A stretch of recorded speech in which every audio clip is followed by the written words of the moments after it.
vidéo sur la masterclass de droit des obligations. Donc, je vais m'attarder sur la responsabilité objective, c'est-à-dire donc une responsabilité sans faute. Donc, tout d'abord, je vais quand même présenter cette objectivation de la faute. À la base, donc le droit commun, il privilégie donc les responsabilités à base de faute, on va dire, alors que par après, donc, on va se fonder sur le risque. Et donc, pour cela, je vais donc présenter le régime de responsabilité des produits défectueux, qui est donc un régime sans faute. Exactement pareil pour la responsabilité du fait des bâtiments en ruine, dans lequel je m'attarderai dans une seconde vidéo. Et enfin, dans une dernière vidéo, je m'attarderai donc sur la responsabilité des usagers faibles de la route. Ces trois-là donc sont des responsabilités sans faute. Au niveau des usagers faibles de la route, je le répéterai dans l'autre vidéo, mais je le dis aussi ici, il s'agit donc d'une responsabilité qui est fondée donc sur la solidarité, pas sur la faute, ni donc sur le risque. Donc, tout d'abord, au niveau de la faute, il faut savoir qu'en droit commun de la responsabilité civile, c'est donc principalement fondé sur la faute. C'est donc les articles 1382 et donc 1384 du Code civil qui vont fixer en fait les règles fondamentales à cette responsabilité aquilienne du fait personnel. Et donc, on va subordonner la responsabilité donc à la preuve d'une faute. C'est-à-dire donc que le sujet, il n'est tenu de réparer toutes les conséquences dommageables de son acte que si elle découle indiscutablement de sa faute ou alors de son imprudence, si légère soit leur influence donc, sur le préjudice causé et non des coups du sort, du hasard ou alors de la fatalité. Et en fait, un tel système, ça va vraiment favoriser l'esprit d'initiative et d'entreprise, mais cependant, ça va avoir quelques inconvénients pour la victime. C'est-à-dire que c'est à elle qu'il appartient donc, de rapporter la preuve de la faute commise par l'auteur de son dommage. Et c'est vraiment au risque d'échouer dans cette administration de la preuve. Et donc le poids de la malchance et donc ou alors de l'aléa va vraiment reposer sur elle.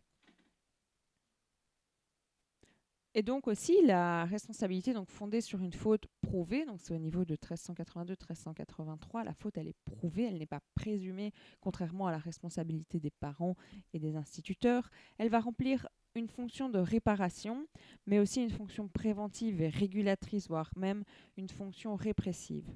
Elle est en partie liée à la responsabilité morale, c'est-à-dire qu'un dommage est sujet à réparation seulement donc, si son auteur peut se voir reprocher une faute. Et alors la responsabilité pour faute, elle est conçue comme un rapport de droit entre deux personnes.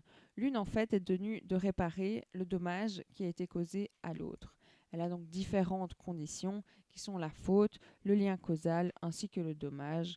Donc c'est vraiment ce qu'on voit dès le début. Et donc par après, donc on va vraiment objectiver donc cette faute. Et donc c'était vraiment dans le souci d'assurer une meilleure protection aux victimes, avoir une vision plus objective de la responsabilité. D'ailleurs, cette vision va progressivement s'imposer en fait. Ce sera vraiment une vision beaucoup plus objective de la responsabilité. Et c'est au détriment donc, de la responsabilité pour faute. Et donc, ces responsabilités objectives, elles ont comme idée que toute activité qui va supposer un risque pour autrui oblige son auteur à réparer le préjudice lié à cette activité sans qu'il n'y ait lieu de démontrer une faute dans le chef de son auteur et sans que celui-ci puisse prouver son absence de faute afin d'échapper à sa responsabilité.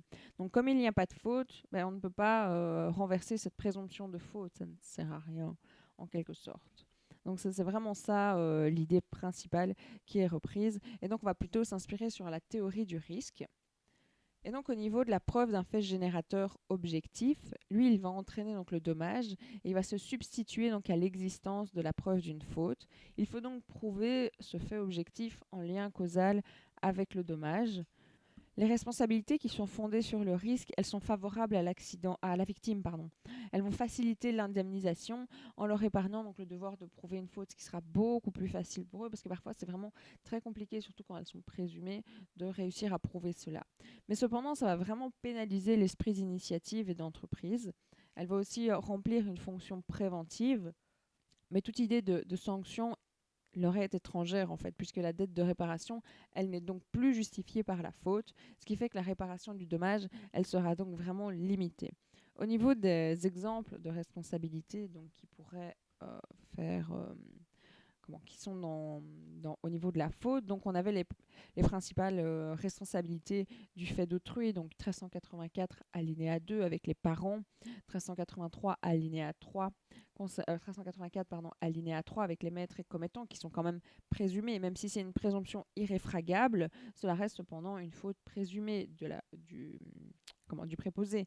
1384 alinéa 4 où les instituteurs et artisans sont aussi donc présumés. Ensuite, au niveau du fait des choses, 1384 alinéa 1 est aussi donc une présomption de responsabilité, à nouveau bien qu'elle soit irréfragable.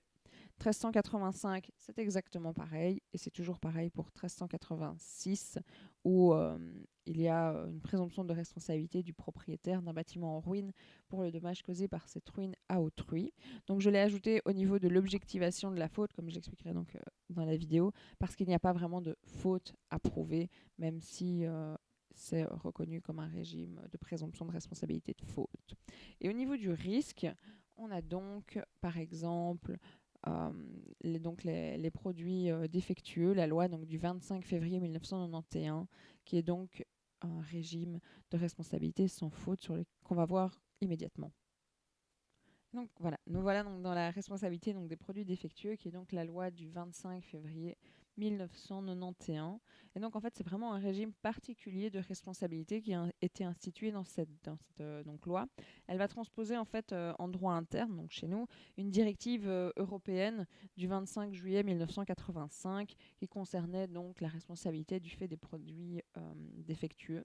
Donc pour cette partie-ci, je vous conseille de bien prendre votre recueil de législation et à chaque fois que vous voyez un article, de le souligner et de souligner donc les principaux mots-clés. Donc par exemple, au niveau du premier article qui va donc définir le producteur, je vous propose donc de bien l'entourer, comme ça vous les avez sous la main et en plus vous n'avez plus besoin de vraiment l'étudier parce que ce sera vraiment près de vous. Donc je ne vais pas m'attarder sur les caractéristiques majeures du régime, ça c'est malheureusement à aller lire. Et donc, je vais commencer. Donc, j'ai déjà fait un peu une sorte de petite table des matières de ce régime, parce qu'il est quand même assez compliqué, parce qu'il requiert 5 notions qui sont un peu plus qui sont moins évidentes que les autres. Ensuite, les parties à l'action qui sont donc bien différentes. Et donc, au niveau des conditions, on a cette notion de produit et de mise en circulation, que l'on va voir qui sont donc à nouveau dans les articles. Le dommage réparable, c'est pareil. Le défaut du produit, à ne pas confondre avec le vice, et donc le lien de causalité. Au niveau des parties à l'action, c'est aussi dans le recueil, et c'est pareil pour les moyens de défense. Donc, à chaque fois, je vous dirai en fait quel article il faut souligner, et ça ira beaucoup plus facilement. Donc, comme je vous ai dit, on va transposer en droit interne en fait cette directive européenne du 25 juillet 1985. Et donc, son article 1er va disposer en fait que le producteur il est responsable du dommage causé par un défaut de son produit.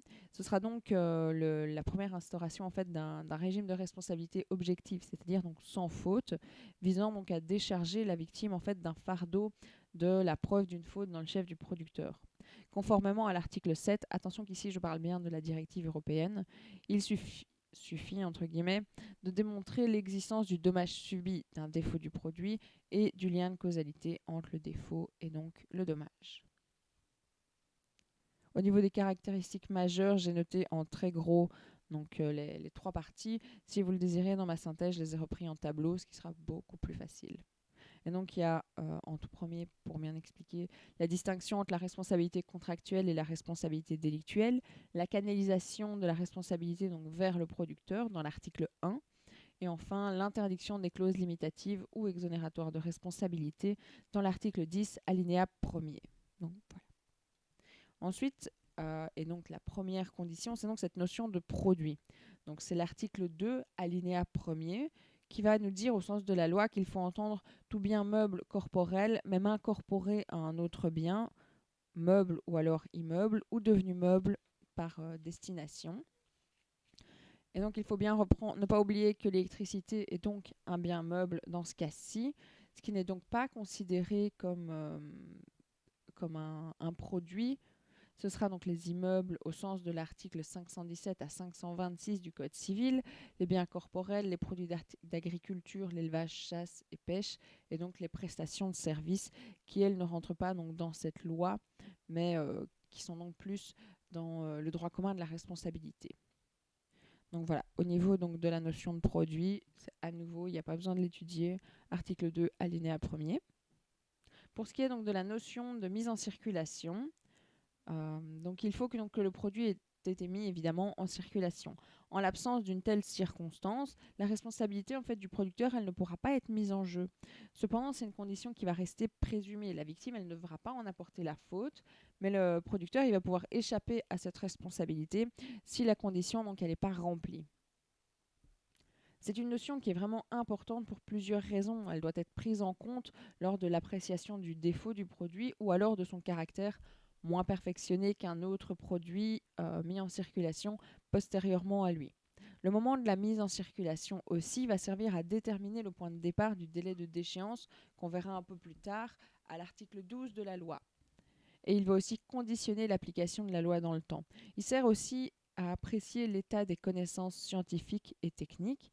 Et enfin, cette mise en circulation, elle est importante pour le fabricant d'une partie composante ou alors le producteur d'une matière première dont les produits sont incorporés au produit final.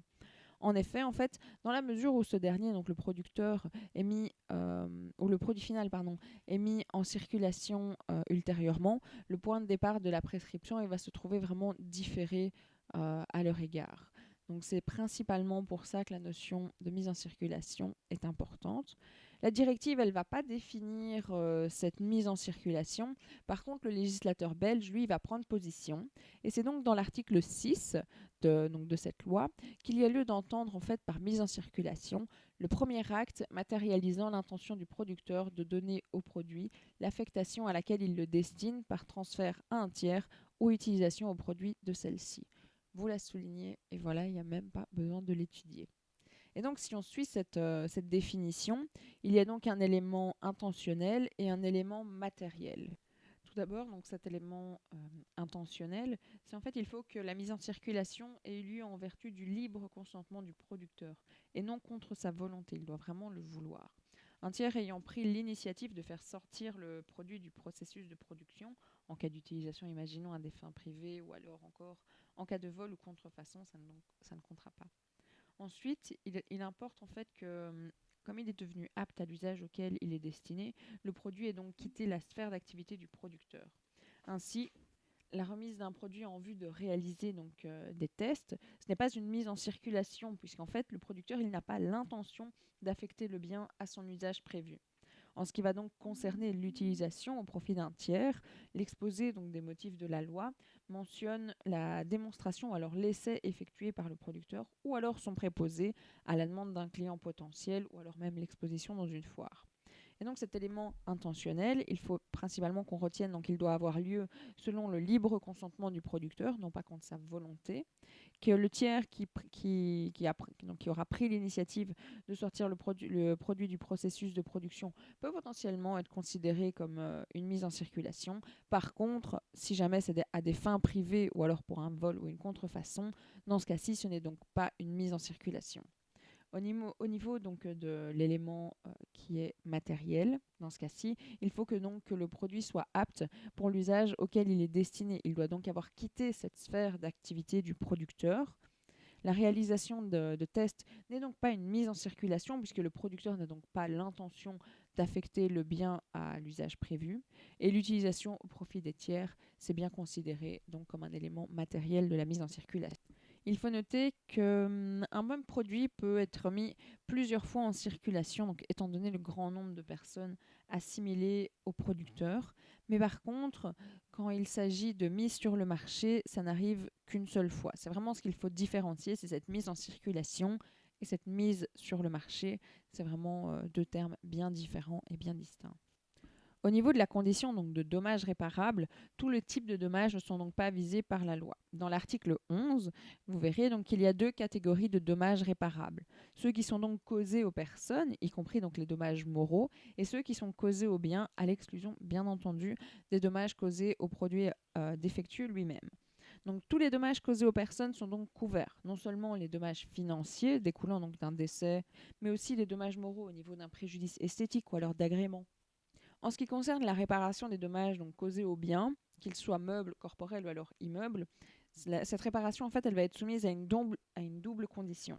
Donc les dommages ils vont devoir concerner des biens qui sont d'un type normalement destiné à l'usage ou alors la consommation privée. C'est donc ce critère qui est objectif. Et enfin, le critère subjectif, c'est qui ont été utilisés par la victime principalement pour son usage ou sa consommation privée. Et donc, en outre, la réparation des dommages causés aux biens, elle est soumise à la déduction d'une franchise de 500 €, qui sera donc justifiée par le souci donc, qui est d'éviter un nombre excessif de litiges. Et enfin, donc, sans oublier que dès qu'il y a des dommages qui sont causés au produit défectueux lui-même, on n'est donc pas indemnisé de... Et donc, dans cet article 11, je vais à nouveau prendre le temps de le répéter. Les dommages réparables, il y a donc les dommages aux personnes et les dommages aux biens. Les dommages aux personnes, ce sont tous les dommages. Les dommages corporels, donc tout ce qui est dommages aux biens, donc c'est les meubles qui sont corporels ou alors les immeubles. Il y a donc cette double condition, le critère objectif et le critère subjectif. Mais n'oubliez pas donc cette déduction de franchise de 500 € et sans oublier donc que le produit défectueux lui-même, si jamais il a subi le moindre dommage, ça n'apporte donc aucune indemnisation. Ensuite, c'est une condition qui apparaît vraiment comme la pierre angulaire du régime de responsabilité institué par la loi.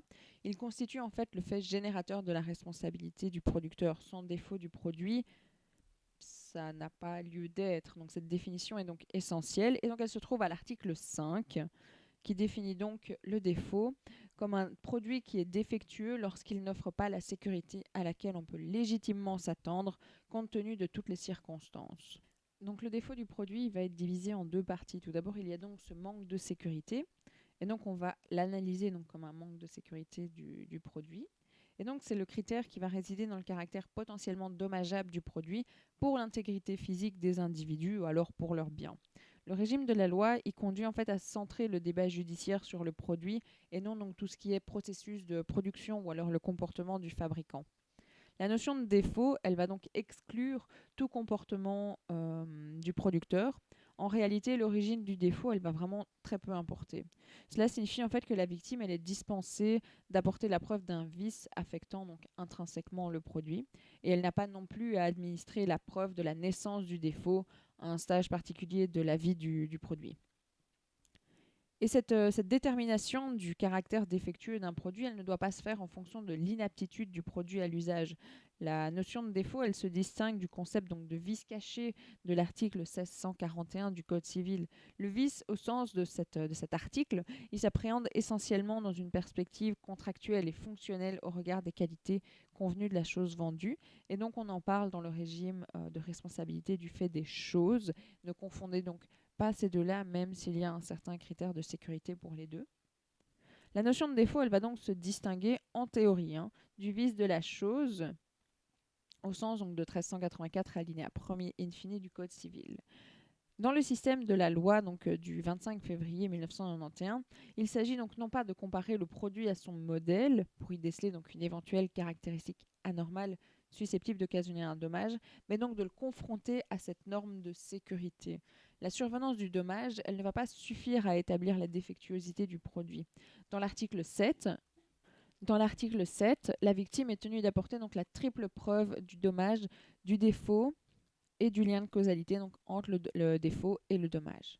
Et enfin, donc, il faut se garder de confondre le concept de produit défectueux avec celui de produit dangereux.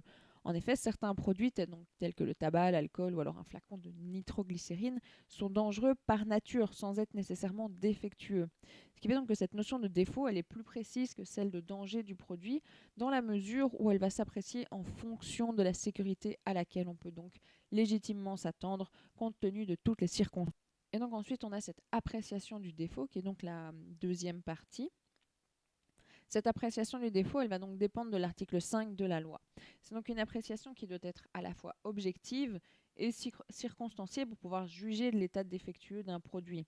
L'article 5, d'ailleurs, invite donc à apprécier la sécurité offerte par ce produit. Il y a donc lieu d'observer que seule la référence de l'insécurité eût été donc suffisante pour stigmatiser le défaut. Celle-ci doit donc être appréciée d'une manière objective, c'est-à-dire en fonction de l'attente légitime du public et donc en tenant compte des circonstances. Cette appréciation du défaut, elle se divise à nouveau en deux parties. Il y a donc objective et circonstanciée, et l'appréciation donc circonstanciée tout simplement. Donc au niveau du critère de l'attente légitime, si on suit donc l'article 5 de la loi, l'éventuel défaut du produit doit être donc évalué au regard du critère de la sécurité à laquelle on peut légitimement s'attendre. Au niveau du on, c'est utilisé donc pour indiquer que le défaut de sécurité il est à apprécier eu égard à l'attente du public en général. On ne prend pas en considération l'attente subjective de la victime ou alors d'un consommateur déterminé. C'est donc le grand public qui sera repris. Ça invite donc ce fameux on à une appréciation objective, c'est-à-dire in abstracto du défaut, donc ce qui aura pour effet de renforcer l'effacement du caractère subjectif de la responsabilité et donc de centrer celle-ci plus sur l'accident de la consommation. En ce qui concerne le légitimement, ça va vraiment souligner encore le caractère objectif de l'appréciation de la sécurité. Il va donc exclure les attentes éventuellement illusoires du public. Légitimement, en fait, a été préféré au terme légalement, pour en fait empêcher que la simple observation de règles impératives et donc de normes émanant des autorités publiques ne permette donc au producteur d'échapper à sa responsabilité, d'où le fait que raisonnablement ait été rejeté.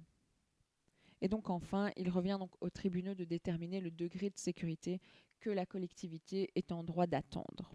Et enfin, pour l'appréciation circonstanciée, donc on va apprécier la défectuosité d'un produit. Le juge y sera invité, donc au terme de l'article 5, alinéa 1er, à tenir compte de toutes les circonstances et notamment la présentation du produit, l'usage normal ou raisonnablement prévisible du produit, ou alors encore le moment auquel le produit a été mis en circulation.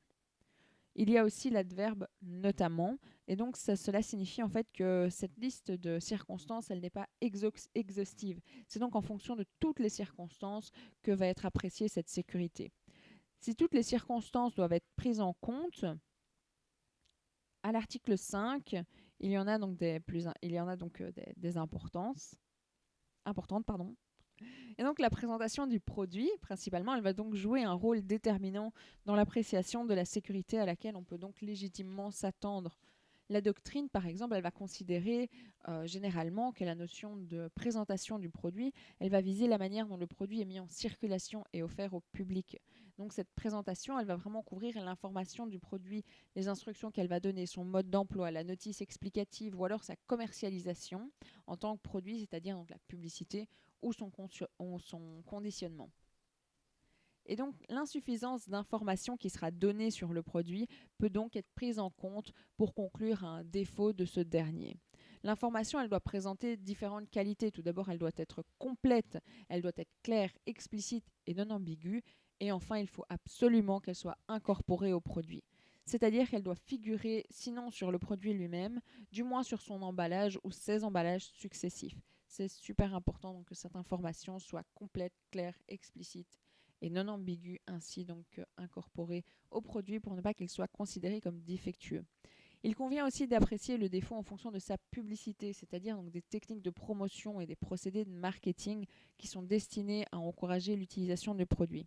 Ce facteur, il a une forte incidence sur l'attente légitime des utilisateurs, donc il est logique qu'il soit vraiment pris en compte, étant donné donc l'obligation faite au juge d'apprécier le défaut eu égard donc à toutes les circonstances. Ensuite, il y a donc le conditionnement du produit qui va aussi constituer une circonstance d'appréciation, donc du manque de sécurité et donc du défaut. Le fabricant du conditionnement, il va engager sa responsabilité en cas de dommage, qui donc va trouver son origine dans le conditionnement défectueux du produit. Lorsque le fabricant du produit et le fabricant du conditionnement sont donc deux personnes distinctes et que donc le fabricant du produit est le concepteur du conditionnement, donc qui est défectueux, il y a une responsabilité solidaire des deux fabricants qui peut être mise en cause. C'est donc l'article 9 de la loi qui précise bien cette responsabilité solidaire. Et donc, il faut aussi prendre en compte l'usage normal ou alors raisonnablement prévisible au niveau donc, de ce produit. L'article 5 va aider le juge à une appréciation du comportement de la victime aussi vis-à-vis donc, du produit. Pour juger donc, ce qui est d'un usage normal ou abusif d'un produit, Le critère proposé donc, ne sera pas celui de l'usage conforme à la destination, mais celui de l'usage du produit qui est donc normal ou alors raisonnablement prévisible. De cette manière, le producteur il peut être tenu pour responsable des dommages résultant donc d'un emploi non conforme à ce pourquoi le produit avait été conçu, mais est néanmoins socialement accepté. Quant à l'usage donc anormal ou alors abusif du produit, il pourrait être constitutif d'une faute dans le chef de la victime. Donc la condition de lien de causalité, donc il y a aucun, donc l'article 4 de la directive ne reprend pas le lien de causalité, encore moins l'article 7 de la loi. Ils ne vont pas fournir de précision en fait concernant cette notion de causalité, ce qui fait que ce sera donc la Cour de justice de l'Union européenne qui va être amenée à se prononcer sur cette interprétation. Et donc en Belgique, on va appliquer la théorie de l'équivalence des conditions qui a donc la faveur de la Cour de cassation. Et donc pour rappel, si jamais vous avez oublié, selon cette théorie, le lien de causalité entre le fait générateur et le dommage est établi s'il est prouvé que sans le fait, le dommage ne se serait donc pas produit tel qu'il se présente in concreto. Elle est favorable aux victimes dans la mesure où elle permet de prendre en compte les dommages indirects. Au niveau des parties à l'action, on a donc le débiteur de la réparation qui sera donc ce producteur. À l'article 1er de la directive, et donc aussi de notre loi, il dispose que le producteur est donc responsable du dommage causé par un défaut de son produit. On va donc canaliser la responsabilité du producteur. Il sera considéré comme étant à l'origine du risque et le mieux à même de prévenir donc les défauts et de prendre une assurance. Le concept de producteur, il est défini largement afin donc d'être sûr que la victime, elle trouve toujours un responsable. Selon l'article 3, le terme de producteur, il va désigner le fabricant d'un produit fini, le fabricant d'une partie composante d'un produit fini, ou alors le producteur d'une matière première. C'est donc toute personne qui va se présenter comme fabricant ou producteur en apposant sur le produit son nom, sa marque ou alors un autre signe significatif, distinctif dans ce cas-ci. Et donc si le producteur du produit il n'est pas établi dans l'Union européenne, ce sera l'importateur qui sera donc situé dans l'Union, qui peut être assigné par la victime selon donc l'article 4, paragraphe 1er. Il est donc considéré comme producteur au sens de la loi et il sera responsable au même titre que ce dernier. Le but en fait de cette règle, ça va être de permettre dans tous les cas à la victime d'agir contre quelqu'un qui soit situé soit dans l'Union, Pour ce faire, donc, elle se basera le cas échéant sur le règlement de Bruxelles, mais je ne pense pas que ça importe énormément. Et au terme donc, de l'article 4, paragraphe 2, la responsabilité du fournisseur, elle n'est retenue qu'à titre subsidiaire. C'est-à-dire que si la victime, elle peut identifier le producteur dans l'Union, ou alors l'importateur du produit, eh bien, ils vont voir leur responsabilité engagée. Le fournisseur, en fait, il pourra échapper définitivement au recours de la victime en lui indiquant dans un délai raisonnable l'origine du produit. Cela concerne donc l'identité du producteur dans l'Union ou alors de l'importateur ou alors encore de son propre fournisseur. Si l'action contre le producteur ou alors l'importateur échoue, la victime elle ne pourra plus revenir vers le fournisseur qui lui a fourni les renseignements exacts pour mettre en jeu sa responsabilité sur base de la loi. Cela permet donc d'avoir un très grand nombre de personnes à considérer par la victime comme producteurs qui pourraient donc être responsables des dommages qu'elle aurait subis et donc leur responsabilité serait tenue de manière solidaire sans préjudice donc de leurs droits de recours respectifs. C'est donc à l'article 9 de la loi. Et au niveau des créanciers donc de la réparation, ce sera donc la victime et donc est considérée comme victime toute personne ayant subi un dommage visé par la loi et donc causé par un produit défectueux. Dès lors qu'en fait notre intégrité physique en tant que personne est en jeu, on peut donc être considéré comme victime au sens de la loi, qu'on ait consommé ou non le produit, que le bien ait été utilisé dans la sphère professionnelle ou à titre privé, ou alors que le dommage soit intervenu dans le cadre du travail ou alors ailleurs. Ensuite, il y a donc toutes les causes d'exonération de la responsabilité qui sont donc reprises à l'article 8 de la loi du 25 février 1991. Et donc, en fait, ça permet au producteur d'écarter sa responsabilité. Cette liste, elle est limitative de sorte que le producteur ne peut pas invoquer aucune autre cause d'exonération que celles qui sont expressément prévues dans cet article 8. Les causes d'irresponsabilité vont se rattacher à deux idées. Le défendeur n'est donc pas un producteur responsable au sens de la directive et le défaut du produit n'est donc pas imputable au producteur. Pour être responsable, le producteur il doit donc avoir mis lui-même, donc volontairement, le produit en circulation. Il faut donc une absence de mise en circulation, donc c'est l'article 8A de la loi, pour que le défendeur n'est pas un producteur responsable au sens de la loi. Il faut donc tout d'abord donc cette absence de mise en circulation, mais aussi cette absence de but économique, l'article 8C de la loi.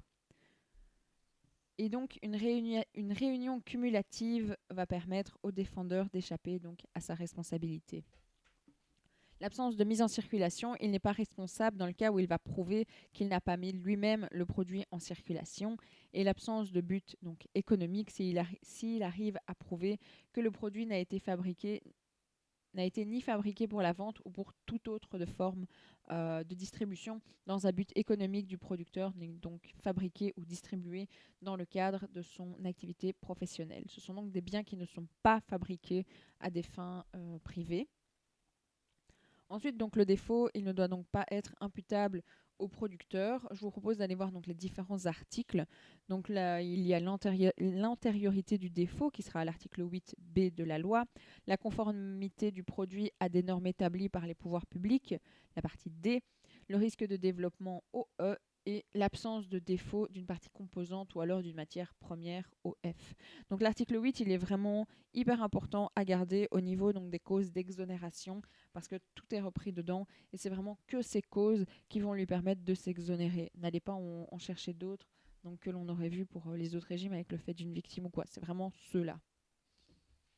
Et enfin, il y a donc ce délai de prescription et ce délai de déchéance. C'est donc le droit de la victime d'obtenir du producteur la réparation de son dommage sur le fondement de la loi qui sera donc soumis à un double délai. Donc il faut vraiment le respect des deux. Le délai de déchéance, c'est donc l'article 12, paragraphe 1er de la loi, donc sans préjudice à l'article 2277 ter du Code civil. Donc cet article 12, paragraphe 1er de la loi va donc reprendre le délai de déchéance et le délai de description. Tout d'abord, le délai de déchéance, c'est donc le droit de la victime qui va s'éteindre après l'expiration d'un délai de 10 ans à compter de la date à laquelle le producteur a mis le produit en circulation.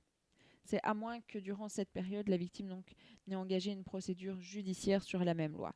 Passé ce délai, elle sera donc définitivement privée, malheureusement, de son droit d'obtenir une réparation sur base de la loi du 25 février 1991. Par contre, elle pourra toujours faire un recours qui sera fondé sur le droit commun de la responsabilité.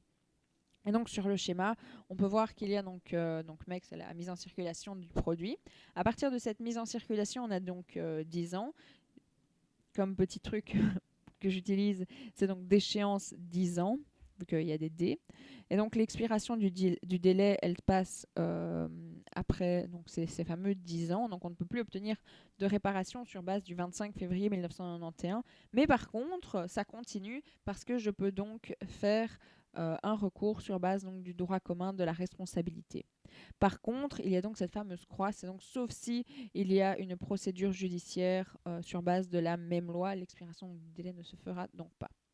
Et enfin, donc ce délai de déchéance, c'est à compter du jour où la victime, elle l'a eu ou alors elle aurait dû raisonnablement avoir connaissance du dommage, du défaut et donc de l'identité du producteur. C'est un délai de 3 ans pour introduire une action donc sur base du 25 février 1991.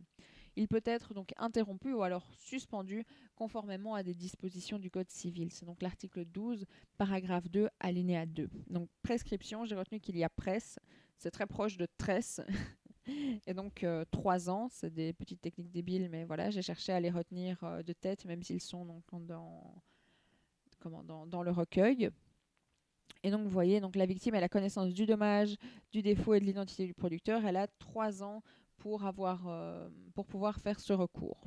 Par contre, à tout moment, donc, il peut y avoir une suspension, une interruption de son recours, donc conformément aux dispositions du Code civil. Donc dans les prochaines vidéos, donc la prochaine sera donc sur le fait des bâtiments en ruine et la suivante sur donc les usagers faibles. J'espère que cette vidéo aura été suffisamment claire. Si pas, n'hésitez pas à revenir vers moi parce que ça reste quand même un régime très long. Même si tout se situe dans le recueil, ça reste assez compliqué à comprendre. Donc n'oubliez pas que comme il n'y a pas de faute, vous ne pouvez donc pas engager la responsabilité sur base de 1382, 1383. C'est vraiment quelque chose qu'il ne faut pas confondre. Il faut bien qu'il y ait une faute pour pouvoir avoir accès à ce régime à base de fautes prouvées. Donc voilà, un très bon travail et beaucoup de courage.